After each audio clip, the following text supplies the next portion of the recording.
আব্বু তাড়াতাড়ি এদিকে আসো, দেখে যাও কি হয়েছে।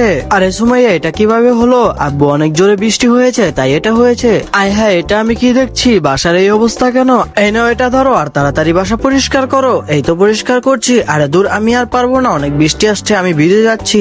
আমি চলে গেলাম, তোমরাই পরিষ্কার করো। আরে ভাইয়া থামো, অনেক বৃষ্টি আসছে, পরিষ্কার করেও কোনো লাভ হবে না। আম্মু, আমাদের বাসা তো আস্তে আস্তে পুকুর হয়ে যাবে। আরে না সুমাইয়া, হবে না, কালকে ঠিক করে ফেলবো।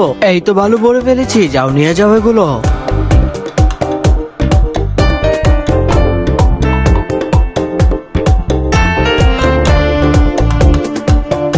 আরে ওই তো ওখানে সবাই কাজে ব্যস্ত, যাই আমি একটু ড্রিঙ্ক করে আসি। এই তো একটু ড্রিঙ্কস খেয়ে নেই। আরে সুমাইয়া আব্বু কই? আরে এই তো আমি আসছি। এই তো এখন আমি সবার জন্য তরমুজ কেটে নেই, যাই এখন তাদের জন্য নিয়ে যাই। এই নিন, আপনিও নিন। আরে সবাইকে দেখছি, সুমাইয়ার মামা কই? ও তো বাইরে। আরে ভাইয়া এই নাও তরমুজ, খেয়ে নাও। আচ্ছা ঠিক আছে দে। আরে তাড়াতাড়ি এদিকে আসো, এই বস্তাটা নিতে হবে। আচ্ছা ঠিক আছে, চলেন এই বস্তাটা নিয়ে যাই। এই তো এখন আমি সবার জন্য রান্না করে নেই, মাছ আর মাংস রান্না করব। আরে মামা খাবার খাবে না? হ্যাঁ সুমাইয়া খাবো তো, তুই যা আমি আসছি। এই তো আমার সবকিছু কমপ্লিট। ওয়াও, কত কিছু রান্না করেছো, একটু খেয়ে দেখি। আরে সবাই সুন্দর করে বসে পড়ুন। আর তোমাদের কাছে এই ভিডিওটি ভালো লাগলে লাইক করে চ্যানেলটি সাবস্ক্রাইব করো। আর তোমার ফোনে কত % চার্জ আছে তা কমেন্টে লিখো।